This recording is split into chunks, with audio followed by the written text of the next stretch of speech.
Podcast.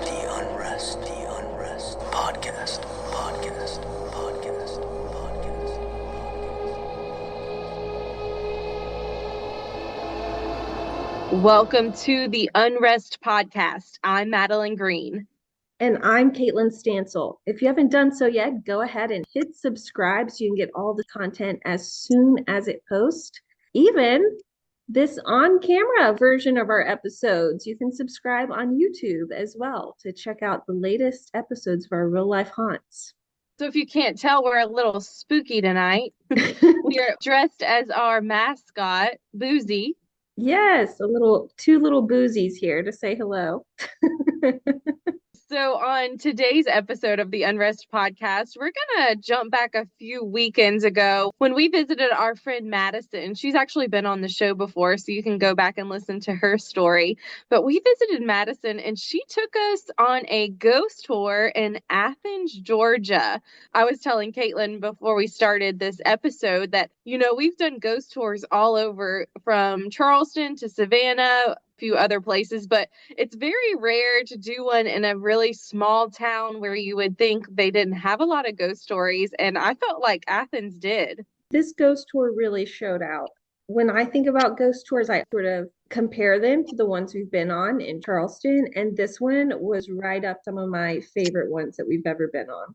I felt like there was a lot of new I don't know if I'd call them facts or just like educational parts that I had never heard on a ghost tour. So the first one that I really clued into and I was like, okay, that's different, was the bricks of the foundry. He told us about how those bricks were handmade and you could see fingerprints in some of those bricks and you could put your fingers like in those prints. And that was just really neat. And I had never heard that from any other tour before. Yeah, that was an awesome sort of connection to the past to get to sort of lay your hands where someone else's had been many, many, many decades before. There was even that one like partial palm print that you could see, which was pretty cool. Yeah. So it was definitely like you couldn't write off that it was something else besides someone's hand or fingerprints. And what I loved about his ghost tour too is that you could tell he had done a lot of research, like his own research. He had done his own interviews with people, asking them about their experiences and sort of weaving that into the stories that he was telling. And also a lot of research on historical events that had happened in that area, ghostly sightings could be connected to. So it really kind of felt like a mixture of like a history tour and a ghost tour all in one. And those are honestly my favorite kinds. It didn't feel cheesy like some of the ones you can go on. I didn't feel cheesy at all from any of it. He was very, very, like you said, knowledgeable about everything. But also us being skeptics like we usually are, we went and asked some of the workers at one of the hotels, like, okay, is he jerking our chain or is he being serious with some of the stories? And they agreed that some weird stuff did happen in the hotel that they couldn't explain. So I thought that made everything even more relevant and felt like he was, very truthful in his ghost storytelling. Yeah. And so his tour sort of centered around this hotel there in Athens called The Graduate. And I totally forgot about this. So I'm so glad that you brought this up, Madeline. But afterwards, I went and talked to this lady that was working the front desk there. And I was like, hey, listen, he keeps talking about this hotel, like people getting phone calls from hotel rooms that are empty. Has that like ever happened to you here? And he was like, he's saying what?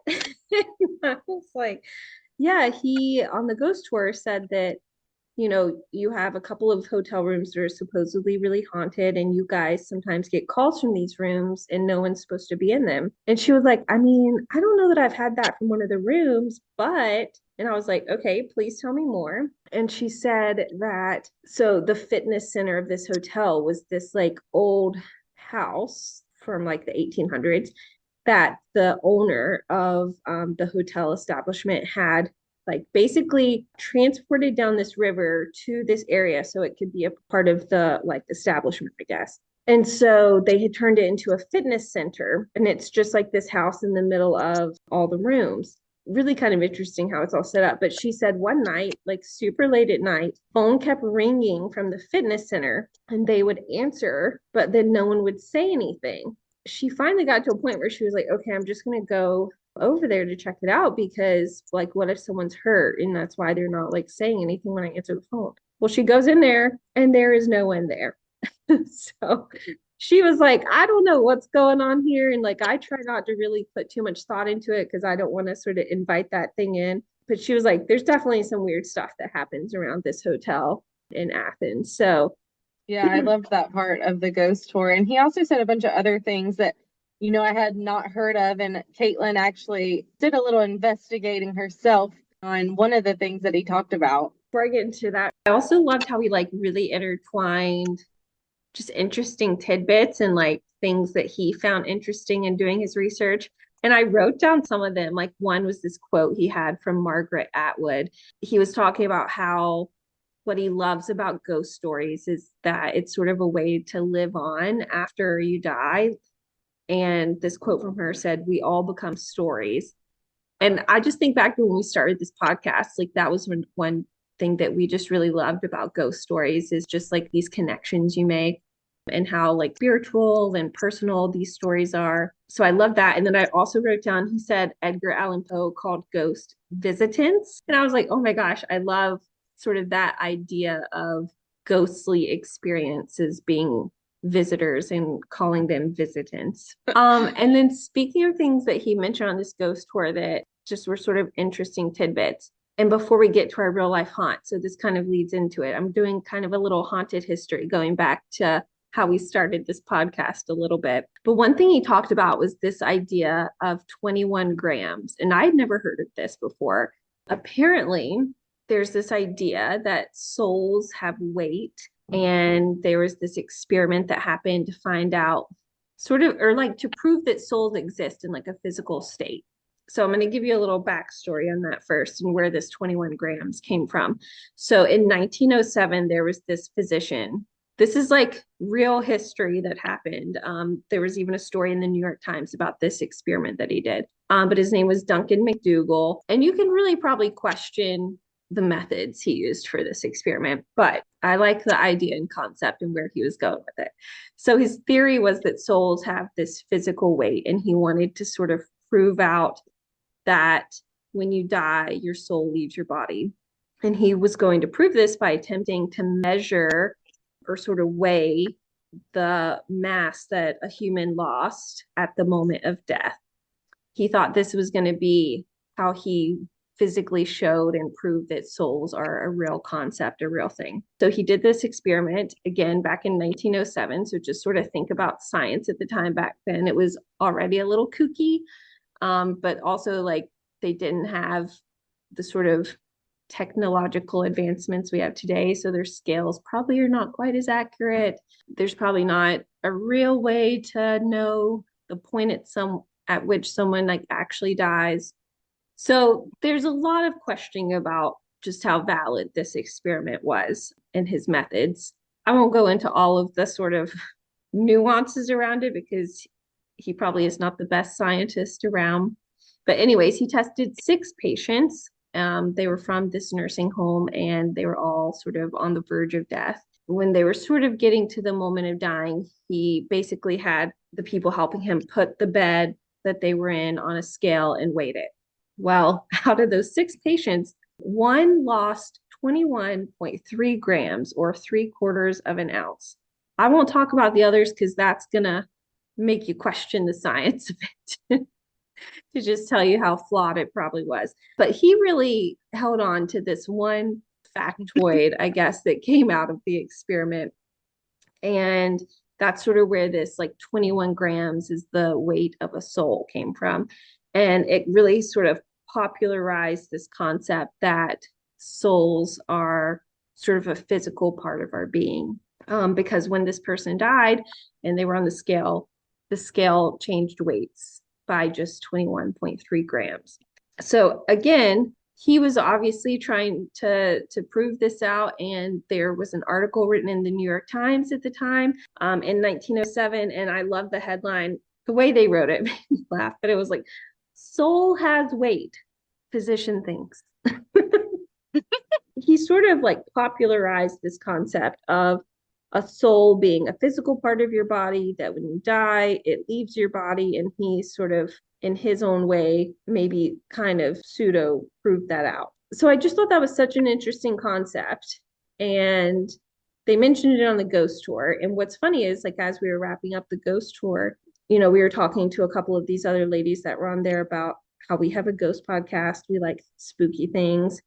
And I was like, hey, like, do you have a ghost story that you want to share? And also, Madeline, chime in here, but I love when you ask people that and they're like, no, not really. But, and then they tell you like the best story. Of course, like he talked about that on the tour. He gave like everybody an option, like, does anyone have a story to share? Of course, there was this one little kid who shared a terrible story that I think was a lie. But same thing with these ladies that we were walking back to town with. At first she was saying, I don't have a story, and then it turned into, well, I did have this one experience. And honestly, like, this was such a great story, and we are bringing it to you here now. This is Kate's story, and it has to do with sort of this concept of what happens at that moment of your passing. So take a listen. So when I was little, I was probably about like maybe 10 or 11. My grandfather was very ill, but we didn't know how ill. We went to go see him in the nursing home, and he looked horrible. And that was the first moment we knew how bad it was. And he just looked really like shriveled from what he would look like normally. And it was right before Christmas. And I remember telling him, because we were trying to think of things to help him, cheer him up. We were like, we'll bring you a little Christmas tree and all this type of stuff. And then when we left him, I went with my mom in the car, and my two sisters went in another car. And we were driving away, and I was just closing my eyes. And I saw my grandfather, but he was not old. He was young. And he didn't speak to me, like his mouth didn't move, but I could feel him saying, it's going to be okay. You're going to be okay. I'm okay. That's all I just remember happening. And so I got home and I told my mom, as soon as we got home, I said, I think Granddaddy just passed. And I told her about this. And then when I talked to my sisters, they said they had the same vision of him as really young, and that he was saying the same things. And then the next morning, the nursing home called to tell us that he had passed in the night. And I think being little too, I was more open to the idea of like seeing, like, and telling my mom, because I was like, this is sort of weird. But you don't think about like death when you're little. You just don't. And I mean, we had assumed he was going to live till at least Christmas. So it was just sort of a unusual thing. And my mom says, she's like, I know that he died right when we left. Even though we don't think anyone checked on him, because it's like a nursing home, no one checked to see if he was still alive until probably the next morning.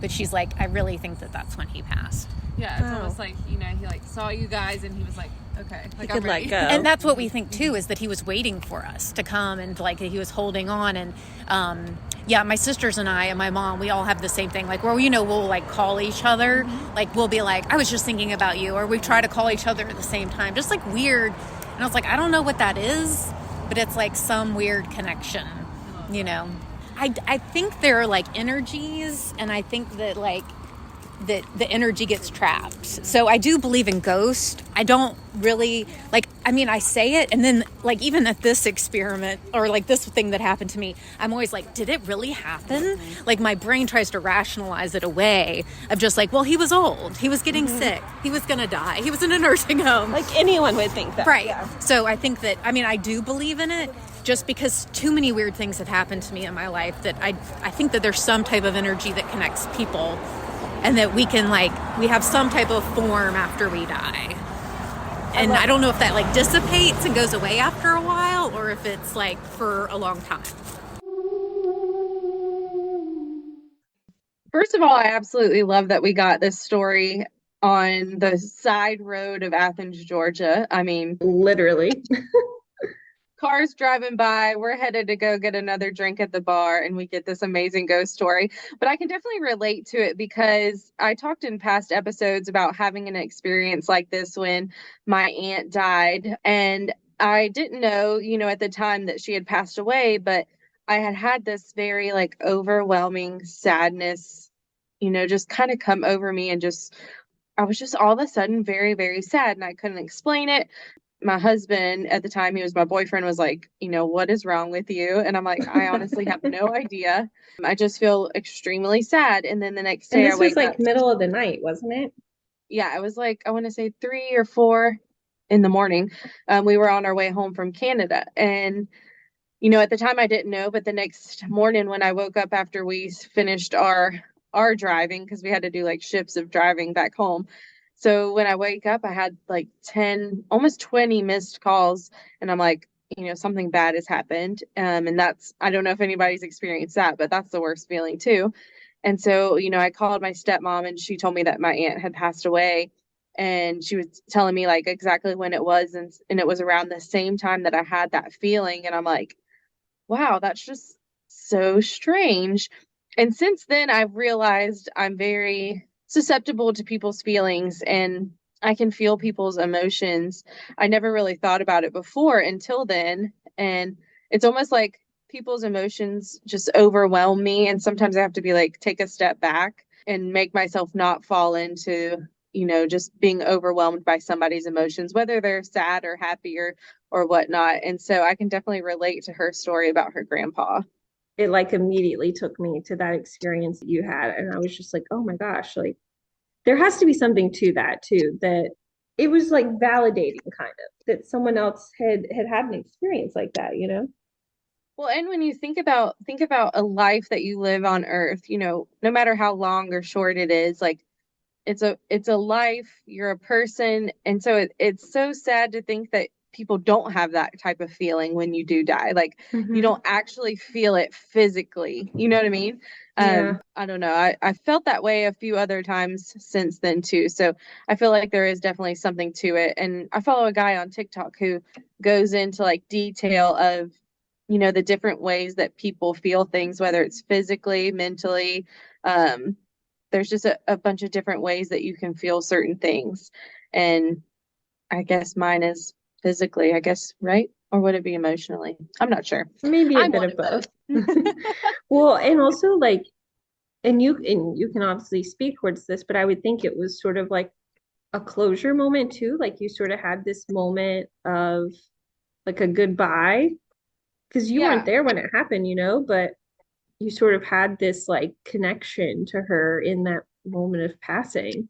Right. And whether it is or isn't, or whether you believe it or not, it is definitely something that when I think about her and think about her passing and how like devastated we all were and still are to this day, like it's something special that I kind of hold dear to me and her relationship. And it's just something sweet to kind of look on and be like, oh, maybe she was trying to tell me goodbye. Yeah, like you were sort of one of the last people that sort of felt her as that moment was happening. I love that. Well, if you out there listening have a spooky story, a real life haunt, if you will, that you'd like to share with us, guess what? We are all ears, even though these boozy ghosts here recording don't have ears.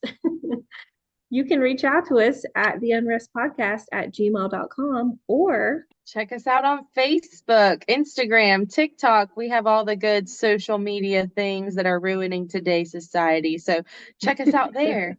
Also, we are super excited about our upcoming Halloween episode. So make sure you check in to the Unrest Podcast for Halloween. Until next time. Unrest in peace.